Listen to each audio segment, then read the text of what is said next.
Hello बच्चों, चलिए प्रश्न पढ़ते हैं। प्रश्न दिया है कि अभिक्रिया की औसत दर से आप क्या समझते हैं। तो सबसे पहले बात करें अगर इस प्रश्न में मुख्य अवधारणा की तो क्या आएगी। मुख्य अवधारणा जो इस प्रश्न में होगी वो होगी अभिक्रिया की औसत दर।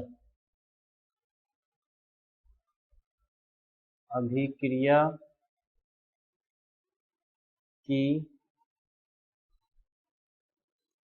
औसत दर। देखो, अभिक्रिया की औसत दर या औसत वेग होता है वो क्या होता है।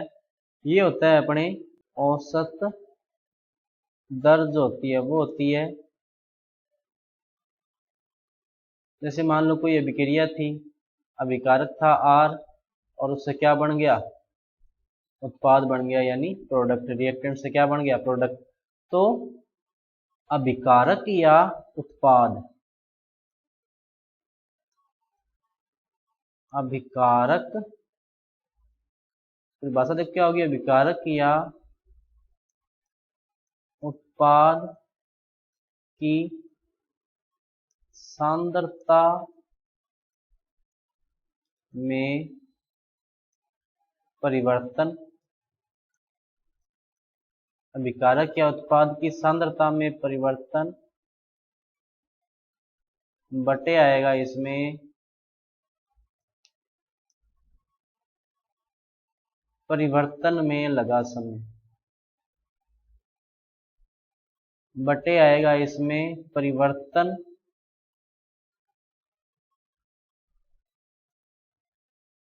में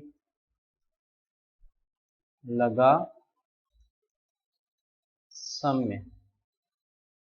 अब देखो ध्यान दो, सांद्रता में परिवर्तन क्या होगा, डेल्टा सी, और परिवर्तन में लगा समय भी कितना होगा, डेल्टा टी। अब देखो डेल्टा सी तो क्या होगा, यहाँ पे देखो C2 माइनस C1, यानी कि शुरुआत में सांद्रता क्या थी और अंत में सांद्रता क्या थी। अंत वाली सांद्रता में से शुरुआत वाली सांद्रता अपने घटा देंगे और डेल्टा टी क्या हो जाएगा, T2 माइनस T1। अब ध्यान दो, अगर अभिकारक है तो सांद्रता में परिवर्तन क्या होगा, ऋणात्मक होगा, क्योंकि अभिकारक की सांद्रता में जब बात कर रहे हैं अपने अभिकारक की, अभिकारक की जब बात कर रहे हैं अपने, तो बाद वाली सांद्रता है वो तो क्या होगी, कम होगी, और जो पहले वाली सांद्रता है वो क्या होगी, ज्यादा। इसका मतलब डेल्टा सी क्या आएगा, ऋणात्मक यानी नेगेटिव।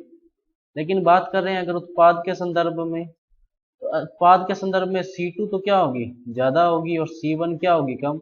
इसका मतलब क्या हुआ, उत्पाद के संदर्भ में डेल्टा सी क्या आएगा, धनात्मक। क्योंकि ध्यान दो, C2 अपने C1 जो है वो शुरुआत में किसी भी पॉइंट पर उसकी सांद्रता है, C2 सबसे लास्ट वाले या किसी भी पॉइंट की सांद्रता है, जिन दोनों पॉइंट के बीच में अपने को सांद्रता ज्ञात करनी है।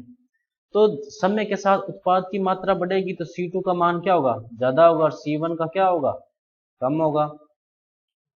अभिकारक में बात करें तो शुरुआत में अभिकारक क्या होंगे, ज्यादा होंगे, देखो C1 का मान ज्यादा है, और बाद में विकारकों की मात्रा कम हो जाएगी, देखो C2 का मान क्या है, इसलिए डेल्टा C का मान क्या आएगा, ऋणात्मक, और डेल्टा C उत्पाद के लिए क्या आएगा, धनात्मक। इसीलिए इसके आगे क्या लगते हैं, एक प्लस लगता है, एक माइनस लगता है। जो प्लस वाला औसत दर है वो तो विकारक के संदर्भ, जो प्लस वाली औसत दर है वो तो उत्पाद के संदर्भ में होती है, और जो माइनस वाली औसत दर होती है वो अभिकारक के संदर्भ में होती है। तो बच्चों ये था आपका उत्तर। मैं आशा करता हूँ आपको समझ में आया होगा। धन्यवाद।